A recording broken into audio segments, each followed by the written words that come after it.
What separates the best salespeople from the average salespeople? Why some of the best salespeople can close deals after deals and after deals, yet the average salespeople, they just continue to struggle. What are the differences?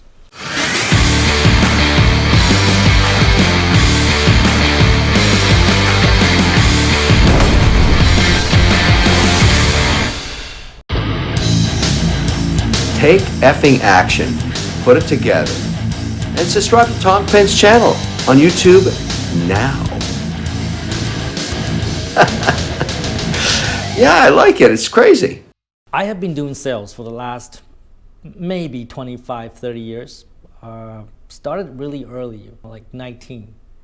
So that means, yeah, precisely 30 years. I've done everything. I've done pizza, natural gas, software, e-commerce, everything you can think of, I probably sold it. And I have worked with a lot of salespeople. I can tell you the difference between the really good salespeople and the really average or not good ones. And it's actually really simple. And if you listen to what I'm about to tell you, then you will understand. You will see where you are placed in that spectrum of salespeople. Are you the greatest of all time? Or are you just average? Or maybe you suck? Where are you in that spectrum of sales expertise? And I'm here to tell you how you can become a better, more powerful, more effective salesperson too. Let me tell you, like when I was in my early 20s, I started doing software sales just by myself. Nobody taught me. I didn't have a mentor. I didn't have a teacher that teach me how to sell. Basically, I learned everything on the field. So I just go to customers, I talk to them, and eventually, it didn't take too long, but I figured it out, how to close deals. It wasn't really hard. And you have to understand that when I was in my 20s, I was just a one-man show, right? I was competing with companies like IBM and HP and Dell, and they have custom software groups that do big projects, and they have hundreds of people in every city. They're big organizations, and I'm just like one man. I'm like a one-man guy. I'm a one-man company, and yet I'm stealing their deals. I'm like taking away their deals from them, and why is that, right? Why is that? And I can tell you that it really comes down to a few things, really just a few things.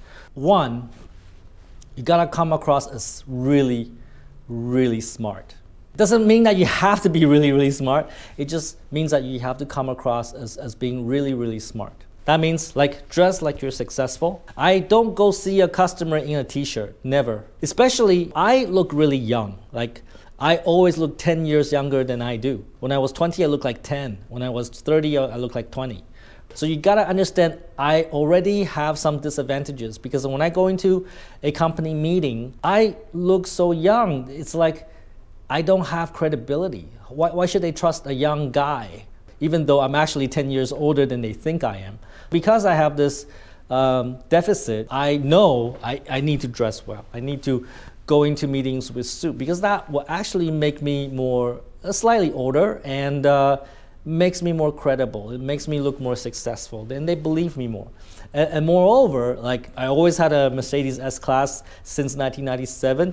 I go to meetings with my Mercedes S-Class. So I drive up to their company in my Mercedes. And then they're like, hey, that guy's coming with a Mercedes. So that actually helps me. That builds credibility. And when I say that, that's really your first impression. That first impression is so important. You gotta come across as somebody really smart, very capable, very competent. If you come in with a t-shirt and you're like, yeah, you're not gonna get the deal. You gotta come in as a really sharp, smart guy, confidence. If you go in there like, hi, may I speak to Mr. Fook? Is he the CEO? No. I mean, like you're out of the game right there. Because they don't trust you, they don't believe you. You gotta go in there really sharp, looking really smart, look the part. First impression, you never get a second time for first impression. Having that really good first impression is extremely important. You do not have a second chance for that. And you have to be enthusiastic. When you go see the customer, you gotta be like, a lot of energy. I don't mean like, yeah, ha, ha, rah, rah, rah, rah, rah. I don't mean that. I don't mean like, hooray, hoo, hee. I don't mean like overly zealous. I mean like, you gotta be confident, you gotta be enthusiastic, you wanna talk to them, you look like you are very excited about this deal. Because when they think you're excited about the deal, they're more likely to do the deal with you. If you're like, yeah, I don't know if I should do it. I need to think about it. Yeah, you just lost it there, right? You just lost it.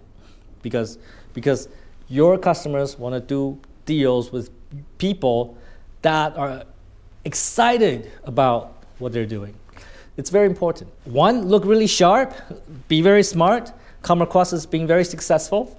Two, be very enthusiastic. People like to talk to people that are very passionate. If you're passionate about their business, about their problem, they're gonna listen to you more. If you're like, you don't know, you don't care, yeah, you're out the door. But if you really care, if you wanna know more about them, and then once you have those two things, you need to establish that you're an expert.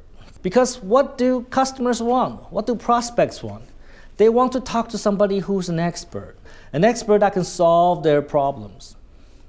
If you cannot solve their problems, they don't need to talk to you and they don't want to waste their time. But if you can establish that you're the person that has all the right answers, has the solution for them that can help them solve their problem, ultimately achieve their goals, yeah, they want to talk to you. They need to talk to you. And they will make time to talk to you. They will never be too busy for you. They'll never be too busy for you. You gotta come across as the expert. How do you come across as the expert? Well, you need to be an expert in your field. Let's say if you sell credit card, you gotta understand how credit card works. You gotta understand your product. Why is your credit card better than everybody else's credit card? Let's say if you sell cars, maybe you sell Mercedes in the Ho Chi Minh City dealership. Well, you gotta understand cars. You gotta love cars. And especially, you gotta know your Mercedes cars. You gotta be able to teach people about your cars. You gotta love the product. You gotta be able to present the product. You gotta know everything about the product. When you're the expert, then people want to talk to you because you can solve their problems. When you come across as not the expert, they don't need to talk to you. Why should they talk to you? You can't solve their problem. They're too busy for you. But when you are the expert, when you have the answers to their problems, then yeah, they want to talk to you. They need to talk to you. They will make time to talk to you. And even when you're the expert, it doesn't mean that you're constantly talking all the time. Like my car's the best, my car has this button that you can push and then open up an umbrella or whatever. It's not like that. It's not like that. It's not like you sell. A great salesperson is somebody that asks a lot of questions, that are like interrogating, that are really interviewing the customer. It's like, well, I need to know more about you before I can give you my solution. So you're asking the questions. When you're asking the questions, you actually become more authoritative. You actually become an expert when you ask the right questions. Do you have a website? Do you have a loyalty membership program? What are you currently doing with email marketing? Like, are you actually using push notification in your marketing strategies? You're asking all these questions and then you're writing them down. You're not really like pushing anything. You're just trying to understand their business. You're trying to see how you can help them solve their business problem. You gotta understand their pain point. If you don't understand why they need you, then they're not gonna buy from you. They're not gonna need your services. You gotta understand why you're having this meeting with them. There must be a reason why you're having this meeting. They must have a critical pain point that they need to address. That's why they're spending this time to meet you. What you do is you go in there and then you ask a lot of questions. You try to figure out where that pain point is. Once you understand where that pain point is, then you can start offering solutions. Now you can tell them how you're gonna fix it. And then when you can fix it, you come across as being the expert and they trust you. When they trust you, they will basically push all the responsibility to you. Oh, you just do it for me. Oh, you decide for me because you're the expert. But when you're not the expert, they will tell you what to do. They're like, you should do it like this. I need an orange bar at the top of my website. I need this picture here. I need this here. I need this, that. And sometimes what they tell you is stupid. Because they're not the experts. If they're the experts, they don't need to talk to you. When you're the expert, they shut the fuck up. They will delegate the responsibility to you. Yeah, you're right. I think everything you say is so right. Can you just decide for me? Can you just choose for me how to do it? Can you just do it for me? That's what you want. You want them to basically delegate the responsibility to you. You want them to actually just push all the decisions to you because they see you as the expert. And then you got that deal. Once they are in that mode that they believe you're the expert, you can solve their problem, they're just ready to delegate all the responsibility to you, then yeah, you got the deal. And at that point, money is no object because they believe you. So it doesn't matter how much money you charge. It's like you can solve their problem. That's priceless. Right? They will do it no matter what.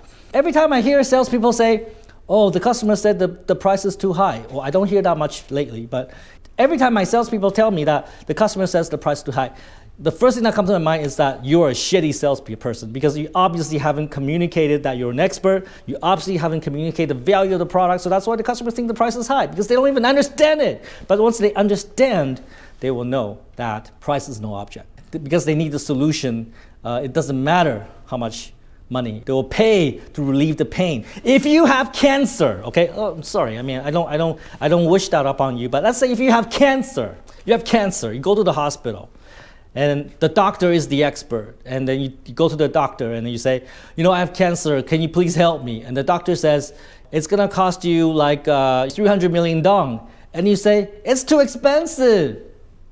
Would you say that? No, you're not going to say that to the doctor because he's the expert. He tells you it's 300 million dong and he can cure you from cancer. Would you do it? Yeah, you would. So when the customer, the prospect see you as the expert, they're not going to argue about price ever. Never. I never negotiate on the price. My price is this. You want it or you don't want it? I don't say, okay, I'll give you discount. Dude, my time is so valuable. My time is so valuable. I am not offering discount on my time. My product is so good. Why should I offer a discount? No, because once you understand my product or my time is so good, you'll just buy it. You're not going to argue about the price, and that's absolutely true. So if the customer says the price is too expensive, that means you haven't done your job as a salesperson yet. Remember, ask a lot of questions. Understand what their pain point is and be able to address their pain point. That's the big difference between the greatest of all time salespeople and the average struggling salesperson. The greatest of all time salespeople know how to dig deep and understand the customer pain point and help them solve that problem and get the deal. What you want is you're asking all the critical questions and then the customer's like just answering you, just like giving you information that you can use. If the customer is telling you, I need this, I need that, I need this, I need that, I want this, I want blue, I want orange here, I want 3 lines here, I want 5 lines there, I want like a menu here, if they're telling you what to do, it's a very hard deal to close because first of all, they don't see you as the expert. You're just somebody that handles their tasks. What you want is you tell them, this is how we're going to build the membership program. This is how we're going to build the loyalty program. First, we're going to have this, and then the second step, we're going to have that, and then we're going to do this. And this will actually address your problem of not having enough sales, and they listen to you like, holy fuck, you're so smart. That's where you want to be if you want to close a deal. If you're just like sitting there listening to the customer complaining about this and that, and they need this and they need that, they're telling you what to do, you're not the expert. They're not going to buy from you. Guaranteed! That's really the biggest difference between the best and the average, is that whether you can control that conversation, whether you can come across as the expert, control the conversation, and that they believe you're the expert, and you're going to give them the solution that they need, and they delegate all the responsibility to you. When you can do that, you can close any fucking deal. I have done this for a long time. I closed $500,000 deal, $1 million deal, $2 million deals. And I don't go in there and say, can you tell me what you want? I tell them what they need. I tell them what they want. And they nod their head, like, oh yeah, you're so right. Oh Tom, you're so right. That's exactly what we need. Yep, sign the fucking contract here. Okay, sign, done. That's how you close deals. That's the difference between the best and the average. Take fucking action, use the information I give you, become the greatest of all time salesperson, and don't be a fucktard.